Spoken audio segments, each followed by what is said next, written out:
Assalamu alaikum girls. We have started our chapter number 9 of the chemistry, that is the chemical equilibrium.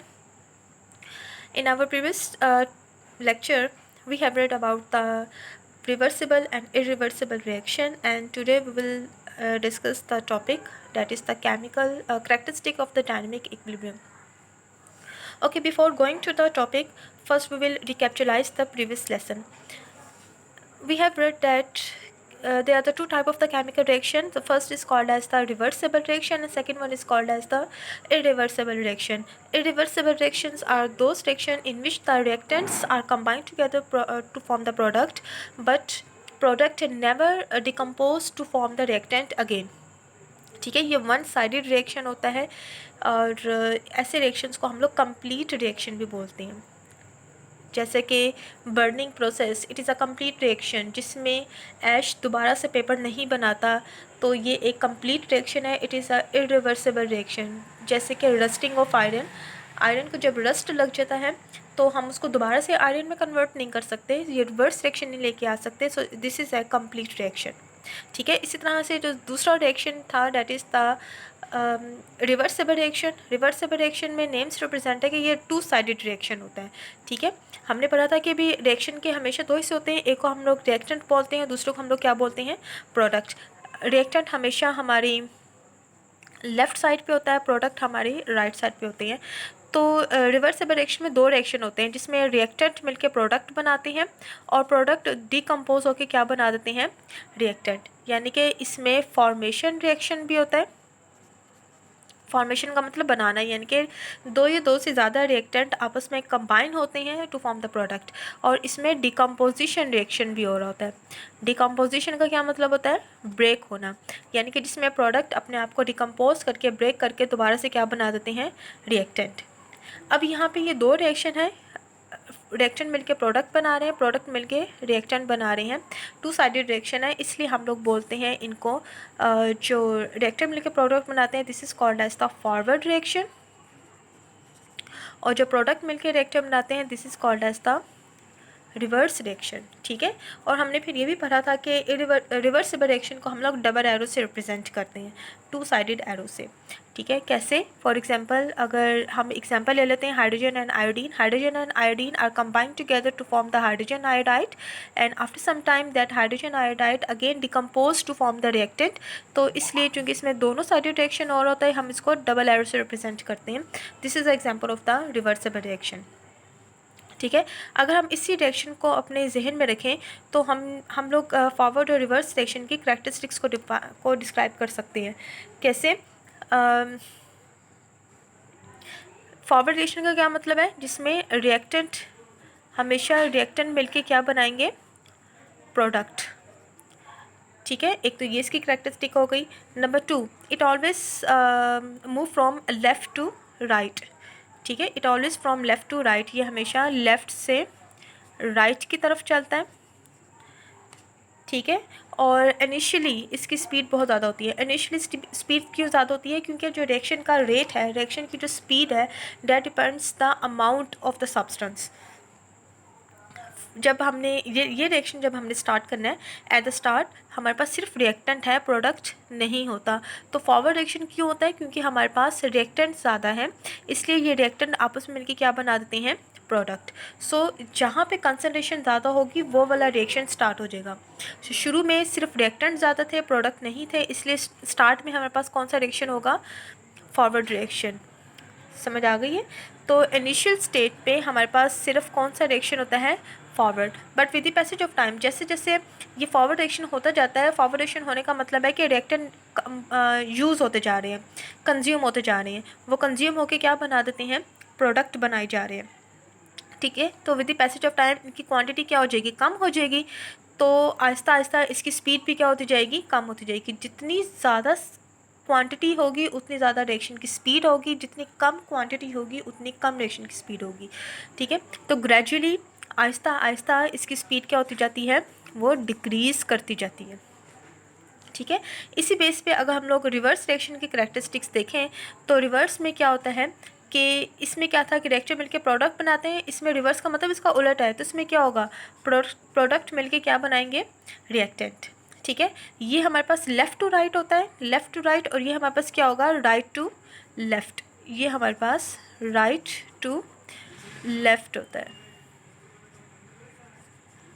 ठीक है, initially इसकी speed क्या होगी, वो कम होगी।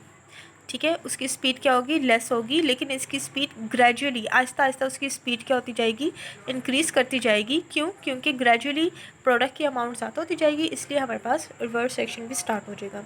सो this is the brief description of the forward and reverse direction. ठीक है, उसके बाद हमने पढ़ा था कि भाई फॉरवर्ड रिवर्स डायरेक्शन कंटिन्यू रहता है अनटिल और अनलेस एक स्टेट हमारे पास डेवलप होती है जिसमें जितना फॉरवर्ड डायरेक्शन हो रहा होता है उतना ही क्या होता है, रिवर्स डायरेक्शन स्टार्ट होता है, और उसको हम लोग बोलते हैं केमिकल इक्विलिब्रियम स्टेट।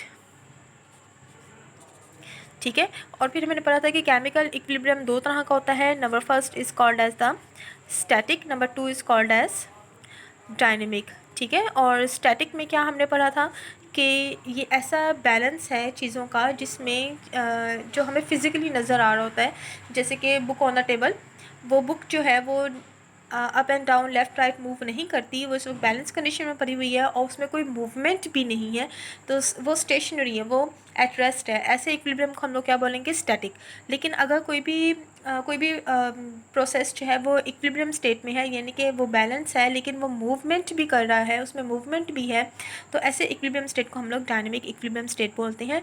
जैसे कि movement of the pendulum of the clock, जो पेंडुलम होता है क्लॉक का, वो उसकी जो मूवमेंट है वो that is at dynamic equilibrium, क्योंकि जितनी वो लेफ़्ट साइड पे मूव करता है उतना ही वो राइट साइड पे मूव करता है, यानी कि बैलेंस है और मूवमेंट भी हो रही है, इसलिए हम उसको क्या बोलेंगे, डायनेमिक इक्विलिब्रियम। अब चूंकि हमारे पास जो केमिकल रिएक्शन हम लोग पढ़ा है उसमें हमने ये कहा है कि रिवर्स और फॉरवर्ड रिएक्शन दोनों हो रहे होते हैं, इसका मतलब है कि रिएक्शन स्टॉप नहीं करता। तो इसका मतलब है कि हमारा जो केमिकल रिएक्शन वो भी किस में होता है, डायनेमिक इक्विलिब्रियम स्टेट में। ठीक है, डायनेमिक इक्विलिब्रियम में एक आपने चीज़ को गौर करना है कि जब भी हम लोग इस स्टेट की बात करते हैं तो हम इसमें बोलते हैं कि रेट रिएक्शन का जो है ना वो इक्वल होता है, rate of reaction that becomes to equal. Forward reaction का रेट और रिवर्स रिएक्शन का रेट आपस में इक्वल हो जाता है। रेट का मतलब है स्पीड, यानी कि रिएक्शन की स्पीड इक्वल होती है। बहुत से बच्चे इसको इसमें कन्फ्यूजन कर देते हैं कि वो ये समझते हैं कि भाई डायनेमिक इक्विलिब्रियम का मतलब है कि रिएक्शन इक्विलिब्रियम में आ गया, इसका मतलब है कि रिएक्टेंट एंड प्रोडक्ट की अमाउंट सेम हो गई है। ठीक है, तो ये एक गलत कॉन्सेप्ट है। इसमें अमाउंट सेम नहीं होती, कंसनट्रेशन सेम नहीं होती है, बल्कि क्या चीज़ सेम होती है, इसकी स्पीड, रिएक्शन की स्पीड सेम हो जाती है, फॉरवर्ड की भी और रिवर्स की भी। ठीक है, okay. So this was the brief description of the dynamic equilibrium, और now we will discuss the some important characteristics, important properties, या हम इसे कह लेते हैं कि important notes of the chemical dynamic equilibrium, यानी कि dynamic equilibrium पे क्या क्या चीज़ें हो सकती हैं। Okay, the first characteristic of the dynamic equilibrium is that it always take place in a closed system। ठीक है, सिस्टम अगर क्लोज नहीं होगा तो क्या होगा कि रिएक्शन के बाद हो सकता है कि भी हमारे जो रिएक्टेंट है या प्रोडक्ट है उनमें से कोई गैस अमाउंट गैशियस स्टेट में भी हो सकती है।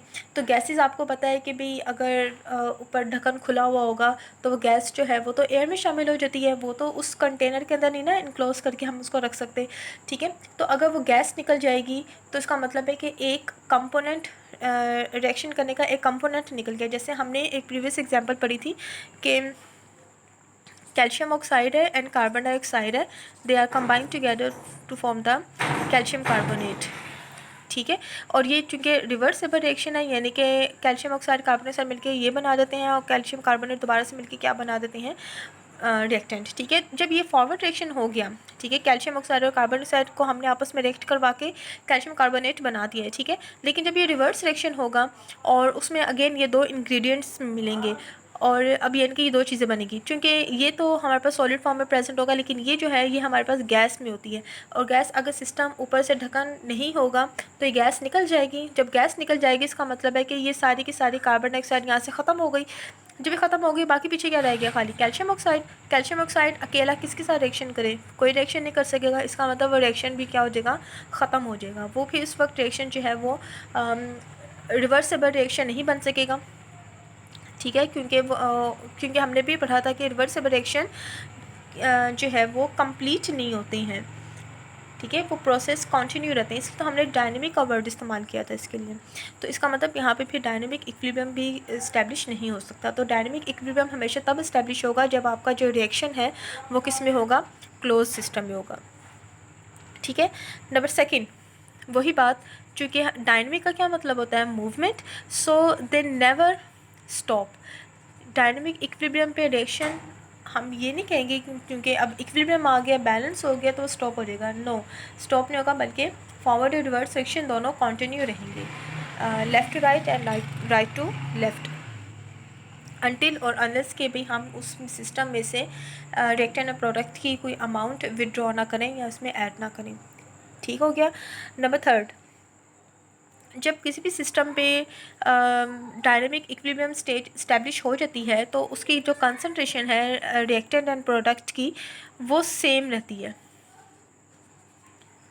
कंसंट्रेशन रिएक्टेंट और प्रोडक्ट की सेम रहती है। अब सेम कंसंट्रेशन का क्या मतलब है, लेट्स सपोज कि भाई आपने ये रिएक्शन करवाया हाइड्रोजन एंड आयोडीन का और ये एक रिवर्सिबल रिएक्शन है, इसने मिलकर हाइड्रोजन आयोडाइड बना दी है, ठीक है। लेट्स सपोज कि भाई आपने जो है ना ये इस पूरे सिस्टम में ये जो रिएक्टेंट की अमाउंट डाली थी वो 60 ग्राम डाली है, ठीक है। अब फॉरवर्ड रिवर्स सेक्शन स्टार्ट हो गया है और हमारे पास डायनेमिक इक्विलिब्रियम स्टैब्लिश हो गया है। जब जैसे ही डायनेमिक इक्विलिब्रियम स्टैब्लिश हुआ है, फॉरवर्ड रिवर्स सेक्शन की स्पीड इक्वल हुई है, तो हमने देखा कि भाई उस इक्विलिब्रियम स्टेट पे रिएक्टेंट एंड प्रोडक्ट की क्वांटिटी कितनी है, तो वो हमने ऑब्जर्व की जनाब के, लेट्स सपोज कि भाई इसकी थी 20 ग्राम और इसकी थी 40 ग्राम, ठीक है। ये इक्विलिब्रियम स्टेट पे हमने इन दोनों की अमाउंट देखी कि रिएक्टेंट और प्रोडक्ट की कितनी कितनी है, that is 40 and 20। Let's suppose ये मैंने एक्सपोज वैल्यू बताई है, इतनी होती नहीं है लेकिन ये मैंने आपके अंडरस्टैंडिंग के लिए बताई है आपको, ठीक है।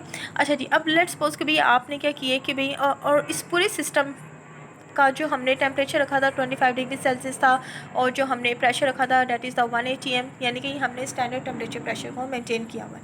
लेट्स सपोज कि भी आपने सेम इसी रिएक्शन कंडीशन पे बजाय इसकी कि सिस्टम में आप 60 ग्राम डालें, आप लेट्स सपोज उसके अंदर 100 ग्राम डाल देते हैं, ठीक है।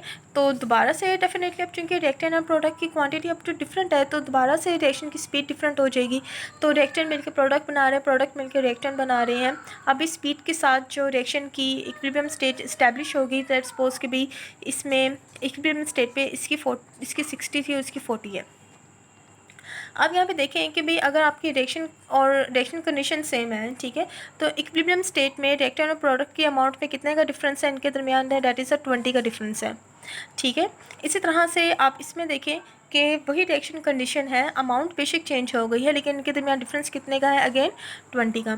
तो वो यही बात हो जाती है कि रेशो सेम रहती है, कंसंट्रेशन की रिस्पेक्टिव वैल्यू सेम रहती हैं और डिफरेंस सेम आ रहा है। अगर आप उस सिस्टम का टेम्परेचर प्रेशर चेंज कर वही रहने दें, अमाउंट कम या ज़्यादा करने से दोबारा से हमारे पास इक्विलिब्रियम जो स्टेट इस्टेब्लिश होगा उसमें कंसंट्रेशन या डिफरेंस रिएक्टेंट और प्रोडक्ट का वो क्या रहता है, सेम रहता है। Is it clear. अब चूँकि इसमें ये चूँकि सेम रह रहा है तो इस वक्त इसकी इक्विलिब्रियम स्टेट में जो उस सब्सटेंस की जो जो फिज़िकल प्रॉपर्टीज़ होंगी, यानी कि उसकी डेंसिटी, उसका मेल्टिंग पॉइंट, बॉइलिंग पॉइंट जो भी होगा वही इसका भी होगा। अमाउंट कम या ज़्यादा होने से उसकी फ़िज़िकल प्रॉपर्टीज़ पे चेंज नहीं आएगा।